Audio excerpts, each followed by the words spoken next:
I'm beginning from the second paragraph of chapter 33. The abandonment of egosense is the cessation of ignorance. This and nothing else is liberation. Well, we all know that, don't we? Spirituality is about giving up the ego. But what does this mean, abandoning the ego sense? What does it mean in practice? Before you can abandon something, you have to realize that you've got it. If something's constricting you, if something is limiting you, you need to find what it is.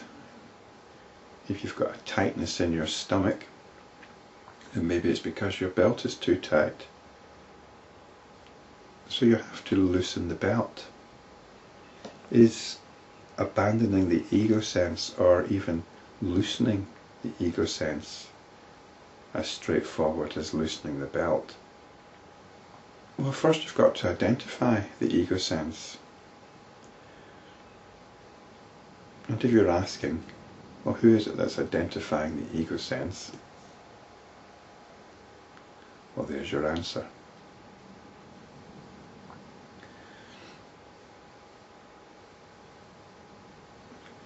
But the ego sense is most obvious in terms of what we might call your general tone, your emotional posture. As you're listening to this video, as you're watching it, listening to it, there's probably some tone. You might have a response. You've possibly set yourself up in a particular posture, an internal posture, as you listen to this. Maybe you've seen a few of my videos already, and you're familiar with my tone, my style, or lack thereof, and you've adjusted yourself in accordance with those expectations. Well, this is worth examining. Unless you're totally open and listening and watching this as if it's completely fresh,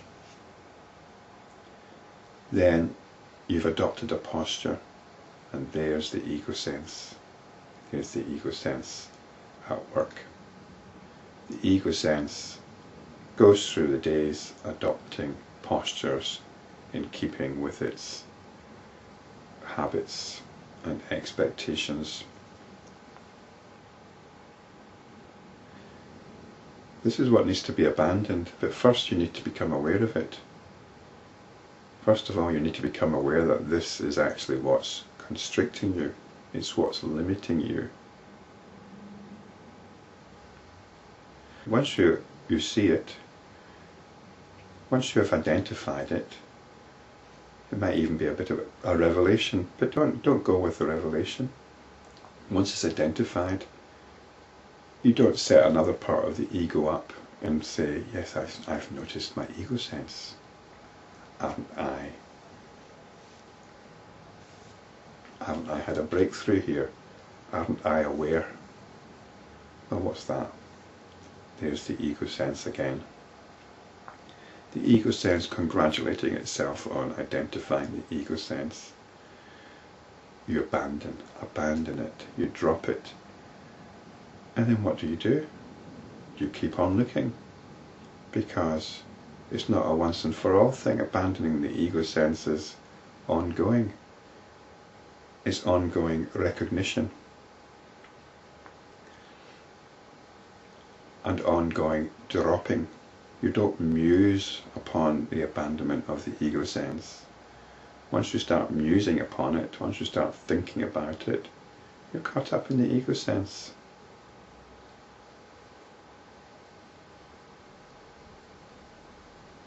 There's a lot that could be said about that, but let's not. Let's just abandon it. Identify it. Look at your inner tone, your inner posturing with relation to this video. or in relation to whoever you're talking to, whatever you're thinking, you have a tone, an inner posturing. And actually, I would say just be aware of it. Don't even think about abandoning it. Just be aware of it. The abandonment is not something that you will actually do. It's something that happens. So all you need is awareness of your ego sense. Ongoing awareness. Not ongoing judgment, not ongoing comments, not ongoing attempts to abandon it.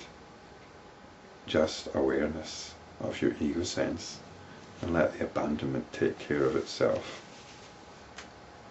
Whether this world exists or does not exist, its apprehension or recognition by the mind leads to sorrow. Its non-recognition is bliss. Hand in hand with the ego sense goes the notion of an external world. Don't worry about it. We're often told in the Yoga Vasishta that it doesn't have any substantiality. Don't worry about it. Be aware of it, of these notions concerning the world in the same way that you're aware of your ego sense. Keep bringing awareness into what's going on. Its non-recognition is bliss.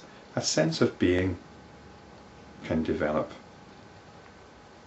This sense of being is big. It's what can step over the world as if it were the footprint of a calf.